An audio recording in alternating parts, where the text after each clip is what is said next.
All right, so this is the class that we would have done if we had met on Monday of week 3, but because that is Labor Day weekend coming up, we do not have class. Unfortunately, we do not get that day back in our 8-week schedule. So we're going to have our 3A notes done by video.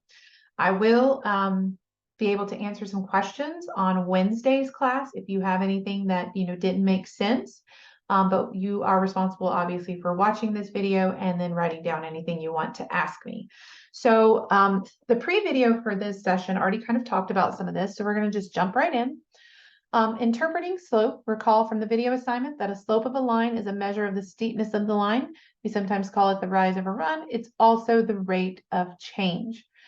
This was just another copy from the video assignment, so you have to determine what's your numerator and your denominator for your slope. And then calculate the change in values, so new minus old on top and bottom, and then interpret it as a rate of change in the context of our situation. So let's just look at another example to show you kind of how slope works. A town has a population of 155,000 in 1950 and 113,000 in 2020. So notice this group right here can be considered our old population and older year because it's in 1950. And this one is kind of like the newer values. And we want to know the rate of change per year for the population. So the year is the per part, and then the population is going to be the numerator because per means divide, so per denominator. So change in population over change in years. So notice my new is 113,000. My old population was 155,000. The new year was 2020. The old year was 1950. Notice we get a negative in our subtraction of the top values. That's because the population decreased over time into the future, okay? And then over 70 years, so if I divide this on my calculator, I get negative 600 people per year. So we're kind of averaging out and saying if this model was linear, we would be losing about 600 people from the city or town every single year. This can be stated as a decrease of 600 people in the population per year. So if you wanted to write that as a sentence, we would use usually decrease instead of saying negative 600. Okay, so let's just try some different types of questions. Alex is saving money at a constant rate. Suppose she initially has $170 saved, and after 5 months, she has $570 saved. Which of these expresses the rate at which Alex is saving? So you can kind of thinking of this as at 0 months. This was her starting value. So these are kind of the old values. And these two values right here, 5 months in the future, she has this much money. These are kind of our new values. So what makes sense is we're asking the rate at which she is saving. So that means we want to know dollars per month. Okay, how much money is she saving per month? Because they referenced what's the rate that she's saving at. Okay. Because usually that means we'll go to a unit rate here. We'll be saying so many dollars per 1 month, okay? So if we do dollars on top, I'll go with the newer amount. So 570 is her current balance. 170 was her previous balance. The future value was tied to 5 months in the future. The old value was at the 0 or the starting amount, which means 0 months. She hadn't started her new saving plan. So 570 minus 170 is 400 over 5. And if we divide that, we're going to get 80. And that would be $80 per month. That's what she was saving at. So that's going to be this very first one. Oh, sorry. Nope. I didn't read. That's months per dollars. That doesn't make sense. $80 per month. It's the third one. That happens. So make sure you be careful with that on Newton because they love to put both versions there. All right, so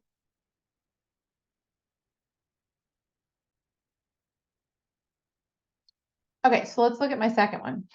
A college student takes the same number of credits each semester. She had 12 credits when she started. Okay, so think about that as 0 semesters in. Sometimes you have to write the initial one, the time for that one in our cells.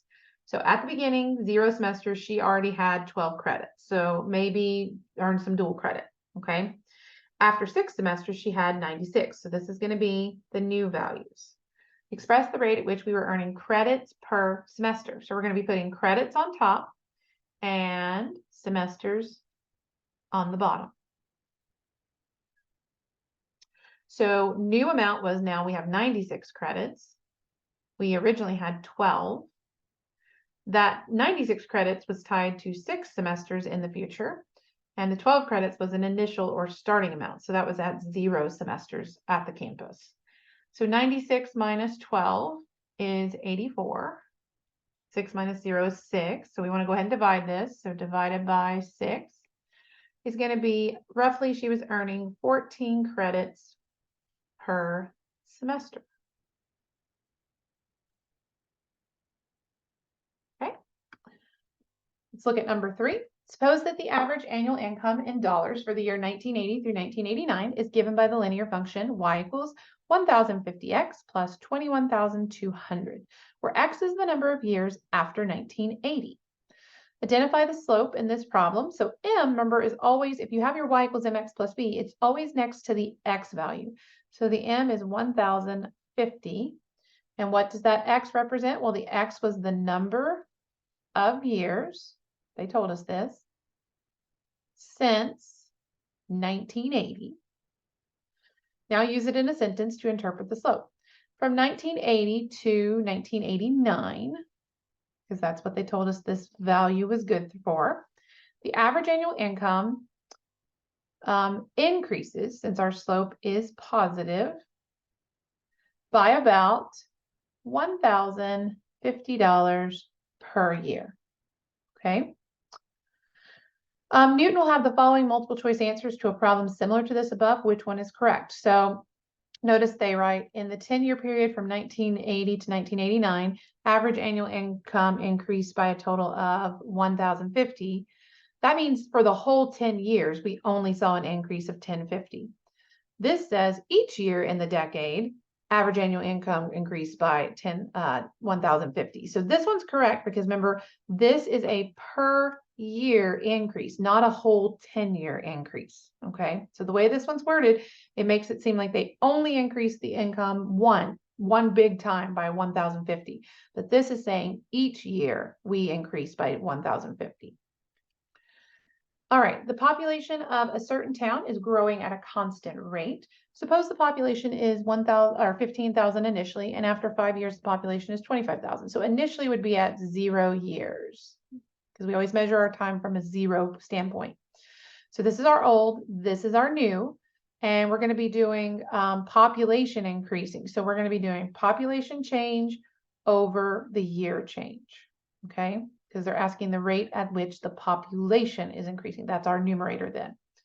So 25,000 is the new population minus the 15,000 that we started with. 5 years into the future was the 25,000 and starting was year 0. So this is going to be what, 10,000 divided by 5. So that would be 2,000, I believe. Let's double check that. 10,000 divided by 5 is, 2,000. And that is 2,000 per month, 15,000 per year, negative 2,000 per year, or 2,000 per year. So be careful with this one because they put per month, but we're measuring in years. So it's going to be this bottom one.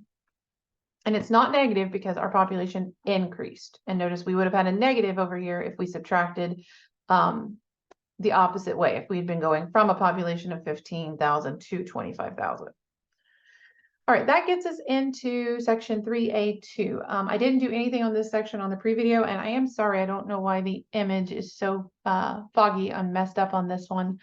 But we're going to be looking at scatter plots and correlation. So notice that I have a few different pictures of what we call a scatter plot. It's just random ordered pairs that have been plotted. So this one on the far left is a straight line. If I wanted to connect all those dots, it would be in a straight line. So is the one on the far right over here. This one, it looks like there's kind of a line I could draw that goes sort of through the middle. So it definitely has a linear kind of pattern. It's just not all the dots are going to be on my line. This one, not so much. Like I think it's going uphill from left to right, but it's so spread out, it's really hard to determine. So this one has a weak positive relationship. It does still look like they're increasing overall.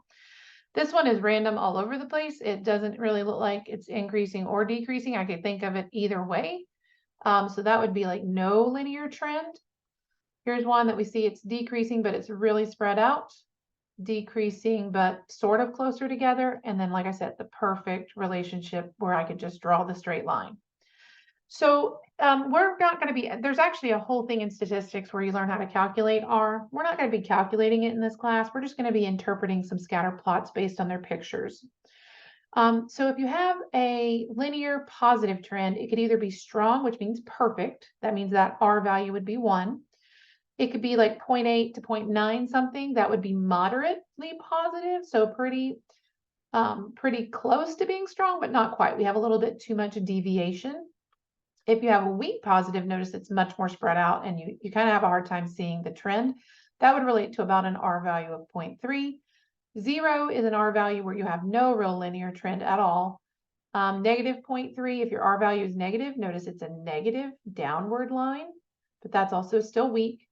Like negative 0.8 for my R is a little stronger, but still not perfect. So it's moderately negative. And then strong negative is a -1 for my R value, okay? So correlation coefficients measures show how strong data fits a linear pattern or a line. Correlation coefficients range from -1 to 1. So we've seen kind of just, these are snapshots. There are more values, but essentially, you can kind of see that you can see it based on just the picture, if it's moderate, weak, or strong, okay? So we will be asked to determine if the correlation is strong, weak, or none with or without deviation. So anytime you're not a perfect line, you have deviations. So a linear correlation makes a line. A linear trend or the line of best fit can be shown for scatter plots. A trend line is not an exact fit unless all the points are an exact match to the line. So unless you have that 1 or -1 perfect relationship. A linear pattern can be positive or negative and can have deviations or no deviations if it's a perfect match. So in other words, if you can connect all the dots in a straight line. A positive correlation has positive slope, which means the line rises from left to right, the trend line. A negative correlation has negative slope, which means the line will fall from left to right. Notice that the X variable will rise and the Y variable will rise. So as my X's get bigger, my Y's get bigger as well in a positive relationship. In a negative relationship, as my X's are getting bigger, because on a number line, we go from left to right as our X's get bigger, notice my Y values are getting smaller because they would be going downhill, okay? So let's describe these relationships. So between the independent variable X and the dependent variable Y, if the correlation is positive. So if you have a positive trend, remember, that's uphill. So that means as one increases, the other also increases. If it had been a negative trend, it would be as X increases, Y decreases. Look at the following scatter plot. Okay, so we have these, this is our trend line. This is where they think they can kind of draw a line through the middle of all the dots. Kind of equally splits how many dots you try to have on each side. As the X values in the scatter plot increase, the Y values are decreasing in general. The line of best fit, which is in red, clearly shows a decreasing trend from left to right, represented by negative slope.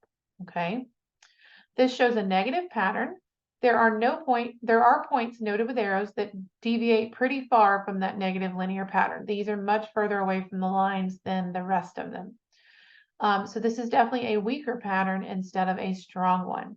So we would say, if we got this picture on Newton, we would say this is a negative linear pattern with deviations. That's how we would describe it. So let's look at these. So look at this trend line right here. If you tried to draw it in, it would definitely be going, I kind of like to draw it in just visually, downhill from left to right. And so it's negative, not positive. So I could throw out this one and this one. It also is definitely a linear pattern, even if it's not super strong. So we can throw out the no pattern. So the only two choices left are negative linear or negative linear with deviations. So we have quite a few deviations off of our line. So that would be negative linear with deviations. We look at the next one. Notice that this one, we have an uphill trend. If we kind of look at the bulk of the data here, we definitely have some deviations down here. So this would be a positive linear trend with deviations.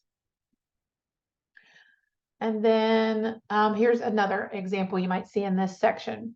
A tennis player keeps track of the amount of time they spend practicing their tennis serve and a number of aces he gets in his match each week. The data are shown in the table below. Which of the scatter plots below accurately records the data? Okay, so hours practicing is kind of our X. ACEs is our Y. So we just need to pick, did they plot these correctly? So let's just check this first one. 1, 2 means go left 1, or excuse me, right 1, up 2. Because notice this is hours practicing is 1, ACEs is 2. 2, 2, that is correct. 3, 5, so far we're okay. And 4, 5, so far we're okay. And then 5, 9. So this one definitely is set up correctly. Let's check and see where the other ones fail. So this one plots 1, 2, and 2, 2 correct. It plots 3, 5 correct, but then this is the wrong point. And so is this. They're not plotted at 5 and 9 like they were supposed to be for ACEs. On this one, they plotted it backwards, it looks like. So they plotted 2, 1. They were thinking of it as 2, 1, 2, 2 this way, and then they did 5 and 3 this way. So notice the only point on this one that is correct is that very first one. Because when they plotted, or actually, no, it's not even correct either. Because yeah, they've got their 1, 2, 3, 4, 5, 6, and they're counting by twos on this part. And they don't have these labeled correctly either, if they did it that way.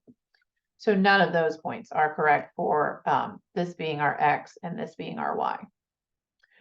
Okay, so then the last section, 3A.3, identifying slope and y-intercept. We're going to write and use linear models and applications. So remember, y equals mx plus b is our linear model. M represents the slope or rate of change.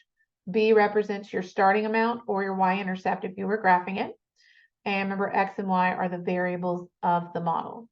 So Ava has a dog walking service. She charges $6 per visit to a client's home and $10 per 1 mile of walking. So she does charge a base fee just to come to your house. So that's going to be our B. And then $10 per 1 mile of walking. That's going to be the rate of change because that's going to depend on how long she walks, right? She walks her dog 20 miles, which nobody would. She'd get paid $10 times 20. So this is our rate of change or our M. So the y-intercept is the $6 for the visit. The slope is the $10 per mile. X represents the number of miles walked with your dog. And then the equation would be y equals, I get paid $10 for every mile we walk, and I get $6 just for showing up to do the job. Okay, so that's that. How much will she charge to walk a dog 7 miles? So that would be 10 times 7 plus 6. So 70 plus 6, she would get paid $76 according to her fee schedule. Okay, let's look at this next one. Joseph's weight was 240 pounds in 2015 and 175 in 2020. What is the slope? It's not given, so we're going to have to find it. So we have, usually you would say, how much weight are we gaining or losing per year? Remember, think about what makes sense common sense wise. We wouldn't say how many years per weight. So how much weight did I gain or lose per year? So new weight minus old weight over new year minus old year. So the new weight is 175. The old weight was 240. The new year where we measured the 175 was in 2020. The old year was in 2015. So 175 minus 240 is negative 65. So he's lost, notice it comes out negative, 65 pounds over the total of 5 years. So how many pounds does that equate to per year? Well, we need to divide 65 divided by 5, and it's going to come out negative because the top was negative. That's a loss of negative 13 pounds per year. Okay, so let's put it in. It's important to note that X is not starting at a 0. X is years since 2015. What is the y-intercept? So what is the initial weight before any recorded weight loss? That was the 240 pounds. Write a linear model to show Joseph's weight. Now, this is our first time getting a -1 and writing the equation.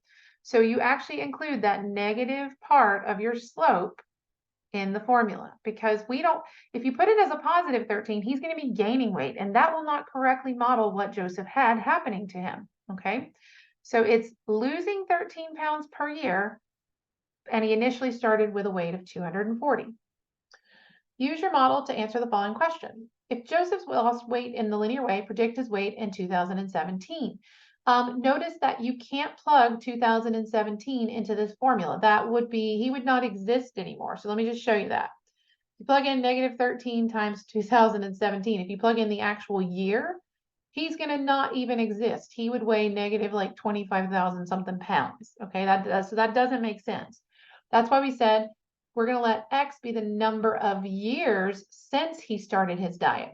So if 2015 is year 0 for the diet, that means 2016 would be year 1. 2017 would be year 2. A quicker way of finding that is just subtracting 2017 minus the starting year. Okay, so that would be a 2-year difference. So we're going to say, how much weight did he lose in 2 years since starting the diet? So that would be a negative 26 plus a 240. And this will tell us his weight at that time in the diet. So he weighed 214 pounds in 2017. And again, we're assuming he's losing it in a linear way. Now, this is not something you need to really know for the test or anything, but it's good to note that linear models and exponential models should really only be used to estimate or predict things that are within the years that we made the model. So notice there's only a 5-year window for this model. So we did use a value that was in between 2015 and 2020. When you use the model correctly like that, that's called interpolation. It means you're making a prediction based off valid data that we measured in our data set. We are within our data set. 2017 is between the starting and the ending value. Okay. If I wanted to predict his weight in 2025, that is outside of my window and it's not going to be as accurate usually. That's called extrapolation. So just so you have some information about what's the difference and when is a prediction more likely to be correct, it's going to be more likely to be correct if we are in the years of our start and ending. If we're somewhere in between there. If we're predicting outside of that window, it might still be correct, but it's less likely because we don't have new data to back up the trends staying the same. Okay. And then here's another one. So over the past 10 years, Michaela started to downsize her business. She produced 34,000 units in 2010 and 18,000 in 2020. So notice these are our old numbers. These are our new numbers. The slope would be the new amount she's producing is 18,000 because we're going to do units per year. And then she used to produce 34,000. The year that was in a newer year was 2020 minus 2010. So our denominator is 10 because that's an easy subtraction. 18,000 minus 34,000 is negative 16,000. Divide that by the 10 to get our per year change. So there's a loss of 1,600 units per year. She's producing less, that much less each year. So it's important to note that the X is not starting at a 0 here when we talk about like reference on this part. It's years since 2010. So again, you do kind of reference that back to a year 0 when you want to plug in. So like 2011 would be year 1, 2012 would be year 2, and so on. Okay. So what's the y-intercept? Well, the y-intercept would be what was the first number of units before we had any reductions. So she started out in the earlier time with 34,000 units. Write the linear model to show the reduction or decrease in those productions since 2010. So notice my slope is going to reference that, writing and talking, that negative 1,600 change per year. And then we started with this amount of production originally. Use your model to answer the following question. If Michaela reduced production in a linear way, see now we're extrapolating. We are looking way beyond. We're doing another 10 years out. So not as accurate sometimes as if we picked the year 2015 or 2017, something in between these two. But it's still doable. Just realize in the real world that prediction might not be as valid because you're way beyond your values that we collected the data from. But 2030 is not going to go in as 2030. We need to know how many years have passed since the year 0. Okay, So if we do 2030 minus the starting year, which is 2010, this is a 20-year change. So I've lost 1,600 units for 20 years, and I had my 34,000 originally. So 1,600 negative times 20, and then plus the 34,000. So she's almost down to no business at all. So she's only producing 2,000 units. Okay. All right, and then we just have a couple more. A cake shop receives a delivery of 320 cups of sugar. Each cake requires 2 cups of sugar. The amount of sugar on hand, Y, after X cakes are made is modeled by. So notice this one also has a negative slope. That's because this is your inventory, so that's our starting value. But every time I make a cake, I'm going to lose 2 cups of sugar from my inventory. So that's why it's decreasing. Use the model to determine the amount of sugar that will be on hand after we've made 110 cakes. So will this person have enough to make all these cakes without having to reorder? Let's see. So -2 times 110 is -220. And so they would have 100 cups of sugar left. So they're not in the negative yet. They can still make 50 more cakes, essentially, since it takes 2 cups to make 1. A group of students decides to make and sell cupcakes to raise money for their after-school group. To get started, they spend $350 on all the supplies they will need. After determining how many cupcakes they can make with their supplies, they are happy with the profit they will earn by selling the cupcakes for $250 each. What is the y-intercept in this situation? So this is a little different. This is measuring profit. Profit is money made after you break even on your cost. Okay. So this $350 is not a positive amount. They are not just saying we have $350 sitting in the bank. They had to spend some of their own money before they ever started their business to buy supplies. So the y-intercept for them making profit, they're actually in the hole before they even start selling cupcakes. They have spent money on supplies. Okay. So it's a negative. That's not happened yet for our problems. We haven't had one where we've started in a negative before. Okay. We've always had things on hand already, and then we saw if we were increasing or decreasing that amount by the slope. But this is different. This is a business model. So they're starting in the hole, -350, and they've got to figure out, okay, how much profit are we going to make if we keep selling cupcakes for $2.50 each? Okay.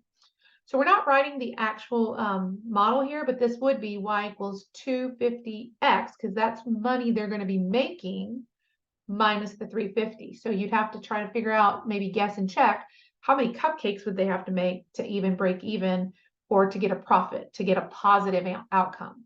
Okay. So that was just asking for y-intercept only. Okay. Pat's Painting Services charge $150 for paint and supplies plus $30 per hour that it takes to complete the paint job. Write the linear model that calculates the total cost of the painting job. Now this one's different. This is not the painting business going in the hole. They're charging this to the customer. This is what they charge the customer just to show up and do your job. Like they charge you to buy supplies. So they're not paying for it out of their own pocket. Plus, they're going to charge you $30 per hour to complete the job. So for their cost, what they're going to get, it's going to be, for what you're going to get charged, it's going to be $30 per hour, plus you're going to get charged for all the supplies that the company had to buy. Okay, so they're pushing that off to the customer. You're paying for your own supplies, and you're going to pay them for their work. So that's how you would calculate that total cost. And then we have just a couple more. In some areas, the temperature in a pool is not always warm. On the first day a pool was open, the temperature of the water was 68 degrees. So that's day 0. After 10 days of sun and a pool heater, the temperature has increased to 90 degrees. So that's a future value. Assume the temperature of the water increased linearly. So we can write a y equals mx plus b. What is the y-intercept in this situation? What is the slope? And then they don't want any units. A lot of times, remember I said Newton won't have you type in newtons. They'll just have units. They'll just have you type in the value. So Your y-intercept should be starting temperature, since we're measuring temp. So that's going to be the 68 degrees. And again, they won't let you write the degrees in. You just write 68, okay? The slope is going to be how much did it change? Well, we don't know that without calculating it. So I'm going to do M equals, we're going to do change in temperature over days. So 90 degrees was the new temperature minus the original temperature of 68. This happened 10 days in the future minus the starting value. So 90 minus 68 is 22 divided by 10. That'll tell us the change in temperature per day. So we had an increase, since it's positive, of 2.2 degrees per day. Again, they just want you to write the 2.2, not any of the units. A student starts a saving account with $600 and adds $50 per week to the account. What is the y-intercept? Remember, the y-intercept is the fixed starting amount, not the rate of change. So that's going to be the $600. So $600 is our initial amount. A company discovers that to produce 980 new electronic parts, it will cost Y equals 86,720. To produce 750 new electronic parts, it will cost 67,400. So notice they told you your X and Y. So we're doing dollars, because you always put your Y's on top, over parts. So how much? And again, they said compute the slope of the cost. So anytime they reference just one of the units, that's going to be the numerator. So I'm going to do my slope formula to see the rate of change, or the slope. So the newer amount they gave me, it doesn't matter which way you do it. I'll show you both.